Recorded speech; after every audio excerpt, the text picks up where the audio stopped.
HSC 24 batch তোমাদের HSC পরীক্ষার সিদ্ধান্ত কিন্তু অলরেডি ফাইনাল হয়ে গিয়েছে এবং আমরা প্রত্যাশা করতেছি গতবারের ধারাবাহিকতার তুলনায় এবার এইচএসসি পরীক্ষার রেজাল্ট তুলনামূলক ভালো হতে যাচ্ছে।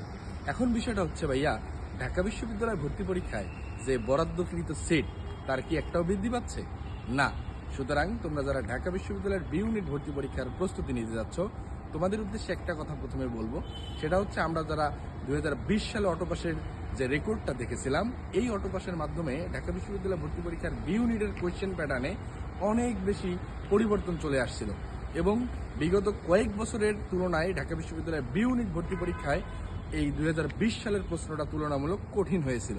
সুতরাং আপকামিং তোমরা যারা এইচএসসি 24 ব্যাচ ঢাকা বিশ্ববিদ্যালয়ের স্বপ্ন দেখছো, আমাদের মনে হচ্ছে এবারের কোয়েশ্চেন প্যাটার্নটাও তুলনামূলক চেঞ্জ হতে পারে। সুতরাং এখন থেকে তোমরা যারা এইচএসসি পরীক্ষার, যেহেতু আমাদের সিদ্ধান্ত কমপ্লিট হয়ে গিয়েছে, তোমাদের উচিত হবে প্রত্যেকটা সেকেন্ডকে সর্বোচ্চ প্রায়োরিটি দিয়ে তোমাদের এই অ্যাডমিশন জার্নিটাকে আরো সহজ করে তোলা। এখন প্রথমেই যে জিনিসটা দেখা উচিত, বিগত সালের প্রশ্ন ব্যাংকগুলান বারবার ঘেটে একটা জিনিস তুমি বুঝতে পারবা যে কোন টপিকগুলান থেকে প্রশ্ন বারবার ঘুরাই ফিরাই চলে আসে। ইংরেজির জন্য ইংলিশ টেক্সট বুকটা বি ইউনিটে খুবই গুরুত্বপূর্ণ। টেক্সট বুকের কোনো ভোকাবুলারি যাতে তোমার জানার বাইরে না থাকে।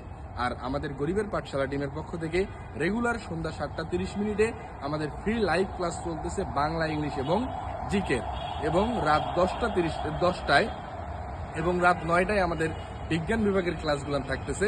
অবশ্যই ক্লাসগুলোতে যুক্ত হও এবং তোমার আপকামিং ঢাকা বিশ্ববিদ্যালয়ের জার্নিকে আরো সহজ করতে গরিবের পাঠশালা টিম কিন্তু বদ্ধপরিকর। দেখা হবে বিজয়ে, দেখা হবে স্বপ্নের ক্যাম্পাস ঢাকা বিশ্ববিদ্যালয়ে, ইনশাআল্লাহ।